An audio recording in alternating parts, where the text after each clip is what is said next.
Hello student, computer for quant channel के अंदर आपका हार्दिक स्वागत है। तो मैं आपके लिए लेके आया हूँ 5000 क्वेश्चन विथ डिटेल आंसर की सीरीज़, जो आपके लिए कंप्यूटर टीचर एग्ज़ाम या बोल सकते हैं computer instructor, basic computer instructor या सीनियर कंप्यूटर इंस्ट्रक्टर के लिए वेरी वेरी हेल्पफुल है। और जो इसके अंदर क्वेश्चन होंगे बिल्कुल बेसिक होंगे। तो अगर आपको नहीं आते हो तो प्लीज़ वीडियो को ज़रूर देखें और जो एक्सप्लेनेशन बताता हूँ उसको ध्यान रखें बस। ओके, तो चलिए, और इसको अगर आपको वीडियो पसंद आता है तो लाइक करें, शेयर करें, अपने दोस्तों के साथ ज़रूर शेयर करें और चैनल को सब्सक्राइब करना ना भूलें। इस चैनल का नाम है computer for quant, COMPUTER for quant, QUANT। Okay, तो चलिए फर्स्ट क्वेश्चन हम देखते हैं और ये ऑपरेटिंग सिस्टम की है। आज जो हम कर रहे हैं क्वेश्चंस OS के कर रहे हैं। फर्स्ट क्वेश्चन देखिए, OS work as, operating system किसकी तरह काम करता है? तो ऑप्शन देखिए, interpreter, interface, blocker, none of this. तो देखिए ऑपरेटिंग सिस्टम कैसे काम करता है, यहाँ थोड़ा समझने की कोशिश करते हैं। ये हमारा क्या है, हार्डवेयर, और टॉप ऑफ द हार्डवेयर मतलब हार्डवेयर के ऊपर कौन रन करता है, ऑपरेटिंग सिस्टम। और ऑपरेटिंग सिस्टम के अंदर जो एप्लीकेशन हम रन करते हैं वो रन करती है, क्या करती है, एप्लीकेशंस। जो भी आप web browser, MS word, music और अदर जो भी आप एप्लीकेशंस खोल रहे हो वो सारी किसके ऊपर वर्क करती है, ऑपरेटिंग सिस्टम के ऊपर।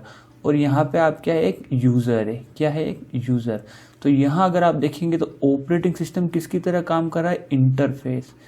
किसकी तरह काम कर रहा है, इंटरफेस की तरह ऑपरेटिंग सिस्टम काम कर रहा है। यहाँ पर जो हमारा ऑपरेटिंग सिस्टम है वो एक इंटरफेस की तरह काम कर रहा है। तो यहाँ पे देखिए इंटरप्रेटर नहीं, इंटरप्रेटर की तरह काम नहीं करता है। देखिए इंटरप्रेटर कहाँ यूज़ करते हैं, इंटरप्रेटर का क्या काम रहता है, ये 1 बाय 1 लाइन को क्या करता है, इंटरप्रेट करता है। ओके, इंटरफेस की तरह काम करता है, किसकी तरह, इंटरफेस। ब्लॉकर नहीं, नन ऑफ दिस नहीं। तो हमारा जो करेक्ट आंसर है ऑपरेटिंग सिस्टम का वो क्या है, इंटरफेस। आप इसको इंटरफेस बोल सकते हैं, इंटरमीडिएट बोल सकते हो, पुल बोल सकते हो, सेतु बोल सकते हो, ब्रिज बोल सकते हो। किसी भी तरीके से क्वेश्चन आता है, आपको कंसेप्ट पता होना चाहिए। नेक्स्ट क्वेश्चन देखिए, second question, dash are goals of operating system. Operating system के गोल्स क्या है? तो इस तरह का भी डायरेक्ट क्वेश्चन आता है। तो गोल्स आपको ऑपरेटिंग सिस्टम को का पता होना चाहिए। यहाँ देखिए जो ऑपरेटिंग सिस्टम के गोल होते हैं वो अगर आपको याद है तो आप डायरेक्ट बता देंगे। मैं आपको बता देता हूँ इसके जो गोल है क्या है, कन्वीनियंस और एफिशिएंसी। ऑपरेटिंग सिस्टम के गोल क्या क्या होते हैं, कन्वीनियंस और एफिशिएंसी।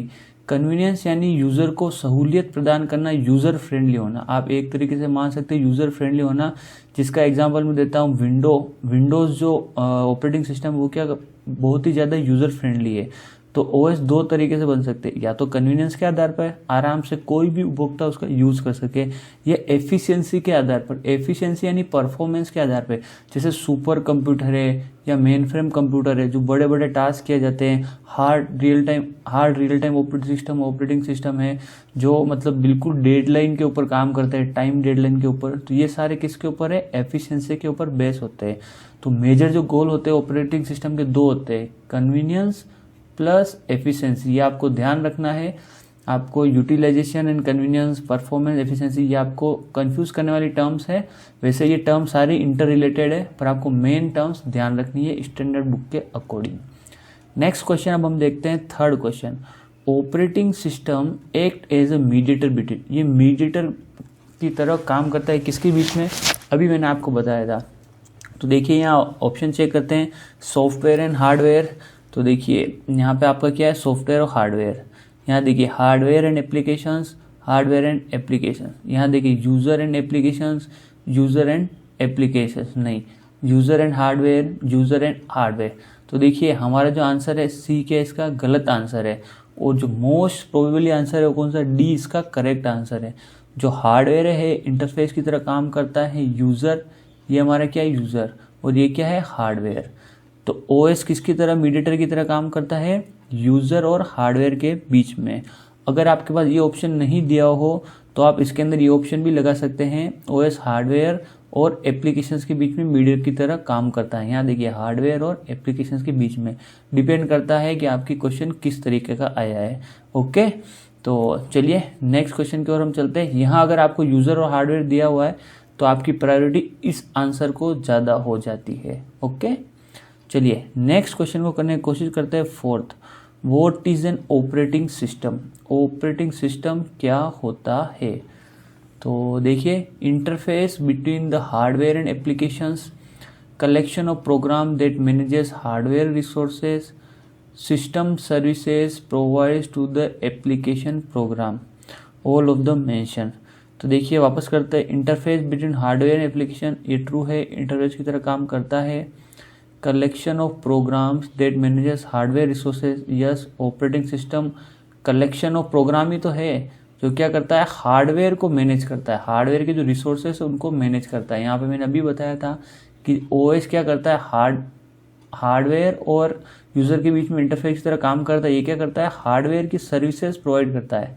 ओके, ताकि हार्डवेयर से जो भी इंटरेक्शन हो वो डायरेक्ट किसे दे सकते हैं, यूज़र को दे सके। ओके, फिर देखिए, system services provides to the application program, yes. ये क्या करता है, जो सिस्टम सर्विसेज है किसको प्रोवाइड करता है, एप्लीकेशंस को। तो यहाँ अगर आप आंसर की बात करेंगे तो डी इसका करेक्ट आंसर है, क्योंकि सारे के सारे ऑप्शन हमारे यहाँ पे क्या दिए हुए, सही दिए हुए हैं। अगर आपको कंसेप्ट पता है तो आप आंसर बिल्कुल सही लगाएंगे। ओके, फिफ्थ क्वेश्चन देखिए, what is the main function of command line interpreter? Command line interpreter का क्या काम है? चलिए क्वेश्चन आंसर की ओर देखते हैं। To provide the interface between API and application program, okay. To provide the files in the operating system, to get and execute next user specified commands. तो देखिए यहाँ पर जो हमारा आंसर है वो कौन सा है, सी वाला करेक्ट आंसर है। क्या आंसर है, सी वाला करेक्ट आंसर है। सबसे पहले हम समझ लेते हैं कमांड लाइन इंटरफेस क्या होता है। ऑपरेटिंग सिस्टम वो ऑपरेटिंग सिस्टम जिसके अंदर हमें अगर कोई इनपुट देना है, आउटपुट देना, तो किसकी सहायता से देंगे, कमांड प्रॉम्प्ट की सहायता से। किसकी सहायता से, कमांड प्रॉम्प्ट है। और जब भी आप कमांड प्रॉम्प्ट चलाएंगे तो यहाँ पे इस तरीके से रहेगा C/ या आप जिस भी डायरेक्टरी के अंदर रहेंगे, फिर यहाँ पे आप क्या करेंगे, यहाँ पे कुछ कमांड टाइप करेंगे, जैसे मेक डायरेक्टरी। अगर आपको एक डायरेक्टरी बनानी है फिर आप एंटर टाइप करेंगे। तो ये जो इनपुट ले रहा है किसके थ्रू ले रहा है, कमांड्स के थ्रू या टेक्स्ट के थ्रू। तो देखिए, to get and execute next user specified command, ये क्या करेगा, यूजर ने जो कमांड स्पेसिफाई करेगा उसको क्या करेगा, एग्जीक्यूट करेगा। सबसे पहले उसको लाएगा और उसको क्या करेगा, फिर एग्जीक्यूट करेगा। यहाँ देखिए, to provide the interface between the API and application program. यहाँ जो ये बात कर रहा है किसकी कर रहा है, graphical user interface operating system की। किसकी, GUI बेस्ड ऑपरेटिंग सिस्टम की। तो इंटरप्रेटर के इंटरफेस के आधार पर दो तरह के हमारे पास ऑपरेटिंग सिस्टम होते हैं। फर्स्ट होता है कमांड लाइन इंटरफेस वाला और दूसरा वाला GUI वाला। ओके, तो हमें अभी किसके बारे में पूछा है, कमांड लाइन इंटरप्रेटर के बारे में। To provide the interface, to provide the file in the operating system, नहीं, ए आंसर नहीं है, बी नहीं। इसका सही आंसर कौन सा है, सी करेक्ट आंसर है। चलिए नेक्स्ट क्वेश्चन देखते हैं 6।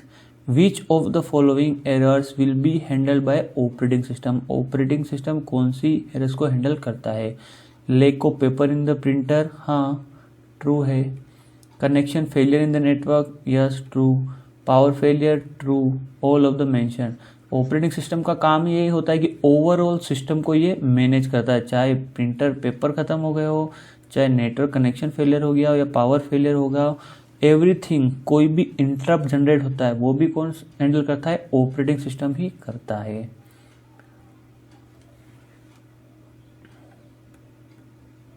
नेक्स्ट क्वेश्चन देखिए 7th। Hard real time operating system has dash jitter than soft real time operating system. तो देखिए यहाँ पर जिटर का मीनिंग यहाँ पे ये बता रहे हैं कि डिले। यहाँ पे जो जिटर का मीनिंग है डिले, हार्ड रियल टाइम का delay, hard real time operating system, और यहाँ है soft real time operating system. तो आपको पता है hard real time operating system वो होता है जो टाइम बाउंडेड होते हैं, जो टाइम डेडलाइन के ऊपर डिपेंडेंट होते हैं, और सॉफ्ट रियल टाइम वो होते हैं जो मतलब टाइम के आधार पर 19-20 डिफरेंस चलता है। मतलब आप ऐसे मान लीजिए कि इसके अंदर आपको टाइम दे रहा है कि भाई 1 बजे कोई चीज़ एग्जीक्यूट होनी तो वो शार्प 1 बजे ही होनी चाहिए, और अगर ऐसा दे रहा है कि यहाँ पे 1 बजे तो आप 1:01 या 1:30 ऊपर नीचे थोड़ा बहुत हो सकता है। Examples hard real time operating system के क्या हो जाएंगे, जैसे मिसाइल से आपको कोई मिसाइल लॉन्च करनी है और अगर वो परफेक्ट टाइम पे अगर नहीं लॉन्च हुई तो हो सकता है वो एनिमी के जिस जगह हम टारगेट करें वहाँ न जाके आसपास के गांव वालों के ऊपर वो टारगेट कर ले। सॉफ्ट रियल टाइम के एग्जांपल्स वो है जैसे हम वॉइस कॉल कर रहे हैं, वीडियो कॉल कर रहे हैं, ऑनलाइन गेमिंग कर रहे हैं, तो उसके अंदर अगर 19-20 रहता है तो कोई फ़र्क नहीं पड़ता है। अगर थोड़ा सा डिले 30 सेकेंड मान लीजिए आवाज़ में थोड़ा डिले हो गया है, ओके, तो कोई फ़र्क नहीं पड़ता है, इससे ज़्यादा नहीं होना चाहिए। तो ये क्या कह रहा है कि भाई hard real time operating system has equal jitter, क्या डिले बराबर होता है, ज़्यादा होता है या लेस होता है? तो ऑब्वियसली बात है हार्ड रियल टाइम ओएस के अंदर जो डिले है वो क्या होना चाहिए, कम होना चाहिए, लेस होना चाहिए। किसके कंपैरेटिव में? Soft real time operating system के।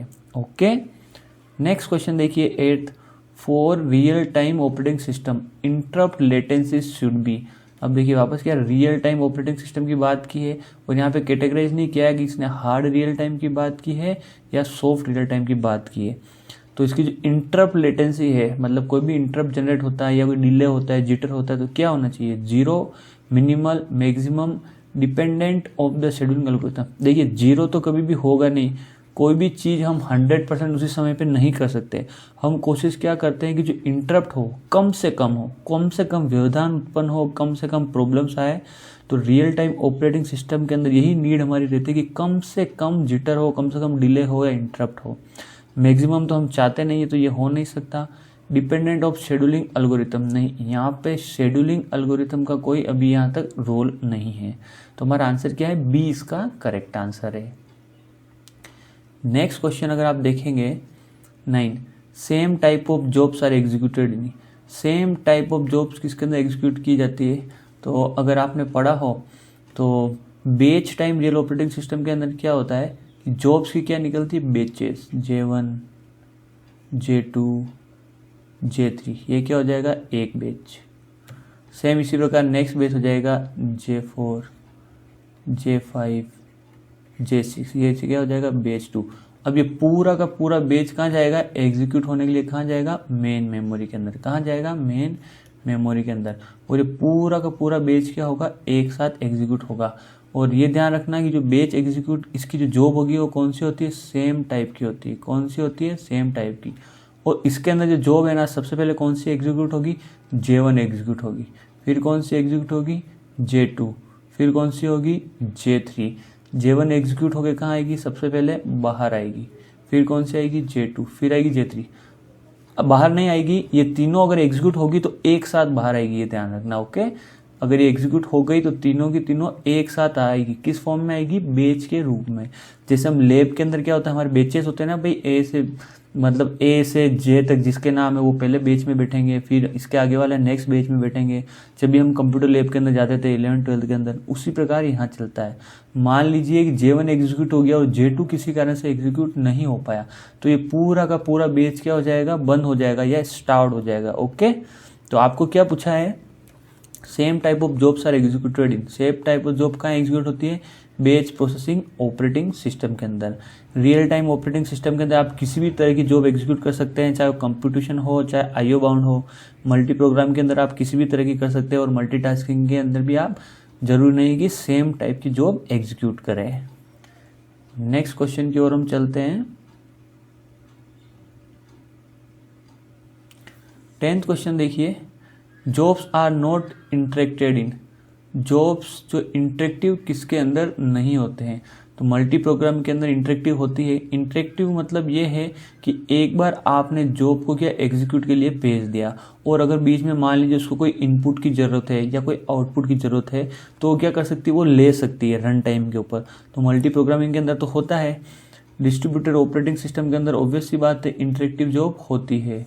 रियल टाइम तो इंटरेक्टिव होती है, तभी तो रियल टाइम के ऊपर आप मिसाइल फायर करते हो। ओके, और मल्टीटास्किंग भी होती है। तो यहाँ पे शायद जो ऑप्शन था वो मिस हो गया है। यहाँ पे एक और ऑप्शन था बैच।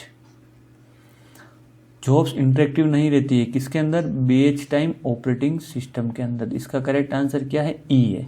बेच टाइम ओएस के अंदर जॉब्स क्या होती है, इंटरेक्टिव नहीं होती है।